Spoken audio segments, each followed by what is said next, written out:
Help support our coverage with a free account on Privacy, the service that keeps you protected when shopping online. Get $5 to try it now by using promo code QZZ2J. And with Blueberry, the community that gives creators the power to make money, get detailed audience measurements, and host their audio and video. Get a 30-day free trial by using promo code Blueberry004. Okay. So tell us a little bit about your company and why you're here. Yes, and I'm coming from the RoboSense. So okay. we do LiDAR, the provider company. So then we do the LiDAR hardware, the development, and also we do the AI-based perception algorithm, the development. So what we are bringing to here is because now it's the autonomous driving car is quite a popular topic. How to make the autonomous driving more safe? So we provide the eye for the autonomous driving the vehicles. So then the LiDAR is is using a laser source, a light to detect, to perceive the surrounding environment for the vehicles. Yeah. So your product is actually going to be the eyes, if you will, of the auto driving car, if you will. Exactly. So then we provide not only just the eye, also kind of the brain for the vehicle to understanding the surrounding environment. Yes. Now this integrates with some type of artificial intelligence. I would matter when it sees what it sees. It's got to make some decisions. How does that process occur?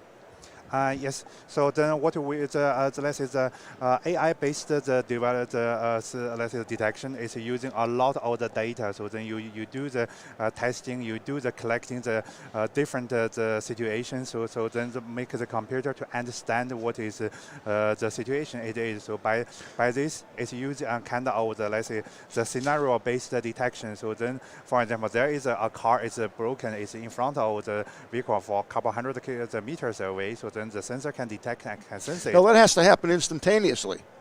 Yes, it's it's always do in the real time. It's much reaction faster than the human drivers because. Whoa!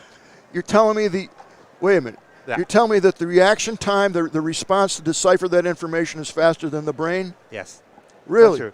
Yeah, because for the human body, so for the human, we do for example, if it's an accident happen, we brake the car. Normally, it's taking some kind of the second. So then with the sensor, it can react in the let's say the 0.1 or 0.2 second to start to do the reaction. This is really the beauty of the AI the algorithm. Yeah. I believe you, but I'm having a hard time processing that fact. Yes, so then because so then the computer is very good at and do the processing, do the calculation. So then they do let's say in the nanosecond to do the one calculation. This is much faster than us. But of course, the AI is make the link of the faster computing of the let's say of the processor. And using the human-like the thinking, the mechanism, so to do also the kind of thinking in a faster speed. Yeah. That's pretty fascinating. Now, is your product actually in use in a particular car, like the Tesla or whatever? Yes, so we are having some partners. So then they are using our car during the testing now. So then it's not yet let's say because there's no the autonomous driving car really is available. But we see a lot of the car is on the road for the testing. So our sensor is used for couple of our customers and for example the FAW cars in China, and so then they are using it for testing. Yes. That's very interesting. Now, this is becoming pretty much mainstream. I had an Uber last night, and the gentleman had a brand new 2020, I think was it a Hyundai? I can't remember. I think it was a Hyundai.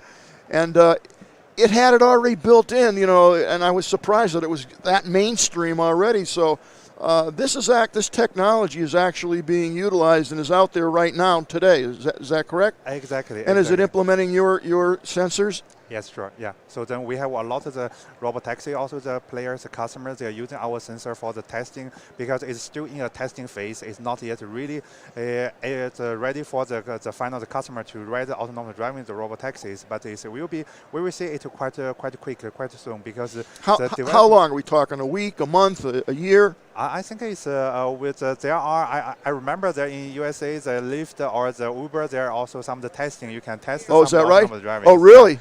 Yeah. So then, but it's not for the everyone, but Right. it's in some the area is already able to try. Yeah. Now, how long have you been testing?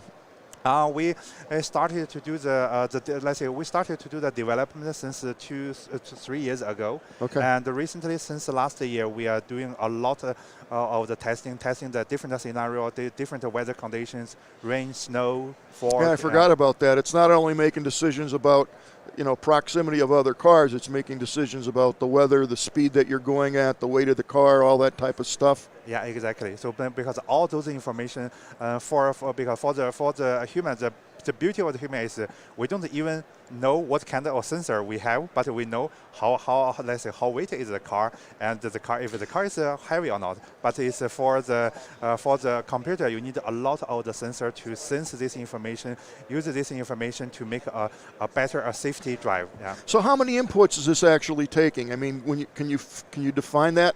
How many things go into determining what the car should do based on what the eyes see?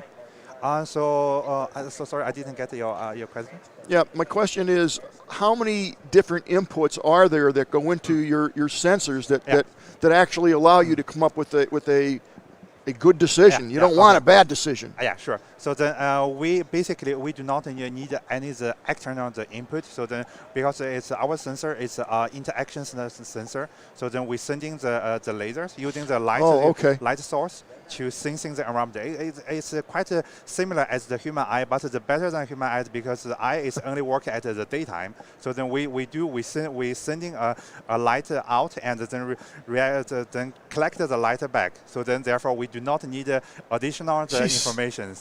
So are you suggesting then that it's actually better in theory at night than the human eye is? Exactly. Really? Yeah. So because it's an active sensor. So then I find that just mind-boggling. Go ahead.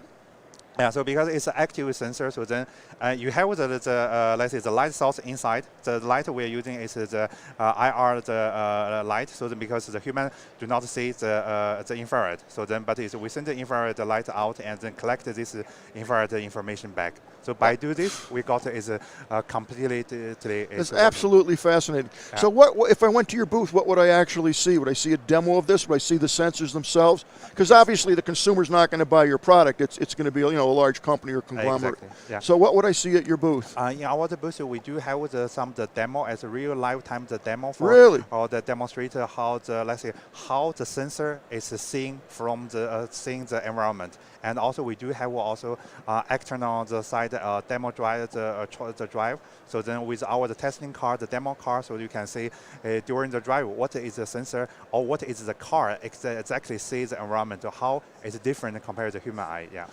Now, some tough questions. Are there? I wouldn't imagine that there's a lot of people in that space making those products. Yes. There do. So then there are a couple tons of companies are doing the LiDAR product at the moment. So then what is our strength, really the good thing is we do the smart sensor. So then this is what I mentioned. So we are not only just do some kind of LiDAR hardware, but we also will bring up the brains to understand the environment. This is the beauty of our technologies. So and you're encompassing the whole technology, basically, is what you're saying. So then this is also why we got this year's the CES Innovation Award by this smart sensor, because not only the hardware, everyone is a couple 10 companies are doing that, but not so many is doing the brains to understanding the environment. It's pretty fascinating stuff. You're definitely deep into the area of artificial intelligence, if you will, but it's not artificial because it's based on, I guess, statistical analysis of what it sees and the understanding of what to do with that data when it actually comes through. Exactly. So then, because it's to make the perception to give the eye to the autonomous driving cars, safety is very important. So then you cannot only rely on some let's say the awesome technology, but it do not care about the safety. So then we do also care about the safety. Make sure have enough data to tell that the drive is safe. Yeah. absolutely fascinating. I can't thank you enough for coming on board. Thank and you if very people much. wanted to know more about the company, where they go to your website? Yes, we do have the website. It's the RoboSense.ai. So then you find all the information about our product, about our use cases, applications on the website. That's just fantastic. Thank you again. I appreciate that.